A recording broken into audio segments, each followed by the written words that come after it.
Good evening. Thank you all for coming out this evening. Where else would you want to be at 11 o'clock at night? But about to enter a tunnel. Everybody knows Rick Cotton, who's to my right, who's the executive director of the Port Authority. The Port Authority has a subsidiary that is managing the early stages of the development of the Gateway Tunnel project. It's a pleasure to be with Ray Sanford from HNTB and Mike Trainer, who's the Deputy Division Director for Amtrak. Obviously, we've asked you to come out at this time to take a look at the tunnel because this is the least disruptive period for the tunnels, which are in action, and we didn't want to have any disruption for the service. The Gateway project has been talked about for many years. The tunnels themselves are referred to as the North River tunnels. Many infrastructure projects that we're doing now are to improve the situation. We're doing the John F. Kennedy Airport to make it a better airport, LaGuardia Airport to make it a better airport. This project is just to maintain functionality. Replacing the tunnel doesn't improve service dramatically. This is just basic functionality of the infrastructure. And it is a major concern, and it's a growing concern. Where we are now is there is no specific agreed-to plan with the federal government to actually repair the tunnels. The tunnels are over 100 years old, as you'll hear from Rick Cotton.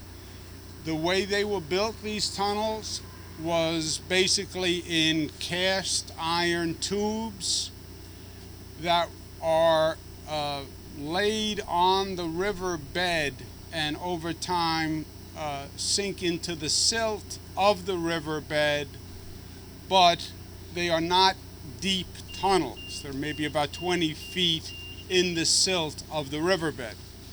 So the water intrusion is an ongoing issue. These are also tunnels that were damaged significantly by Hurricane Sandy, and people think that a tunnel can fill with salt water and then you pump out the salt water and everything's fine. That's not actually the case. Much of the residue of the salt water remains and continues to do damage. So the tunnel has a number of structural issues, and they are only going to get worse. They are not going to get better. From the time we say go on the project, it would be multiple years before you could actually get it done by the time you do the environmental impact statement and all the planning and the bidding, etc. So there's a long lead time to actually do the reconstruction, and that's why time is of the essence. We've been talking about it in the abstract. We thought it would be good if people actually saw the tunnel and saw what we're talking about, so you'd have a deeper appreciation of it. We're going to be taking a videotape of much of what you see today. We'll be putting that video together. I'm going to be sending it to President Trump, just so the president has a visual understanding of the serious deterioration of the tunnels. With that, I will turn it over to Mr. Rick Cotton. Thank you. Thank you, Governor. Thank you all for being here. I know it's a little chilly and we want to get into the tunnel, so I'm going to be brief. But I do want to just put context around it and then give you essentially a table of contents in terms of things to look at as we go through the tunnel. Just to remind everyone in terms of the Gateway project, which is what is pending, in terms of what we want to move forward on, it would be new tunnel with 2 tubes. Construction cost $12.7 billion, $11.1 billion to actually build a new tunnel, $1.6 billion to rehab the old. As the governor said, this is a long construction process, 7 to 8 years to build a new tunnel, and then each one at a time to keep 3 tunnels in operation. It will be 2 years per tube, so getting started is of the essence. There is an agreement which the states made with the federal government to share this 50-50. That is what is pending. the final EIS has actually been completed by the states. It was done under New Jersey Transit, working on behalf of both states.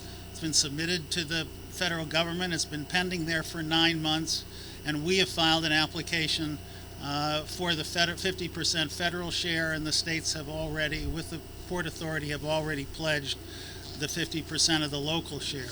Just in terms of history, these tunnels opened in 1910. They, as the governor said, are 2 tubes sitting in river mud 20 feet below the river bottom. They're cast iron. There are hinges, there are connections through which the river water intrudes. And what's going on is a steady and inexorable deterioration. So that what's really going on inside the tunnels is a toxic stew of sandy salt water, of the normal water intrusion, of the metal corrosion that's going on, and of the aging process of the cement. So all of that is continuing. There's no way to stop it. The only way to address it is to actually rehab the entire tunnel. As you think about it, as you go through the tunnel, I would urge you to think about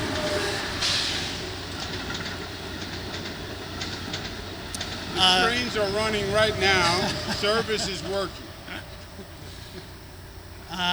think about the following failure modes, all of which are at work, and you will see examples.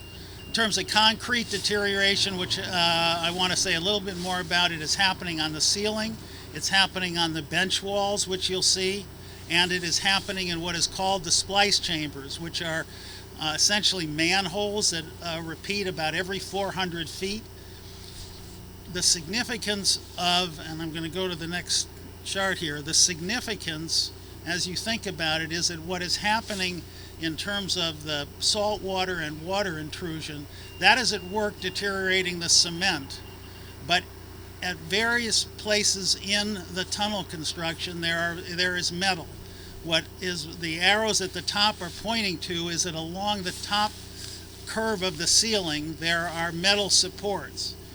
As the salt water corrodes, those metal elements start to corrode, and something I learned, can expand to 9 times their original capacity, which is part of what splits the concrete apart.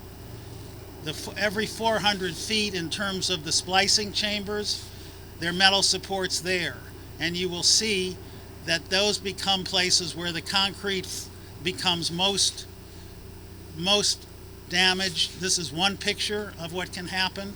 You will see other examples. So if you watch for where there's exposed metal and know that it's in the ceiling, know that it's every 400 feet, and all of the concrete is under assault from the water, the salt water, and the water. And I want to go back. In addition to that, high voltage cable corrosion, another major fault. So there are high voltage cables. In fact, we have one which may be being passed around. Those cables, 100 years old. The insulation is paper soaked in oil. When they short out, and that's what's happening as a result of the saltwater corrosion, there's literally a mini explosion. The consequence of that is to trip breakers on both sides of the river. That can cascade. It can cascade all the way into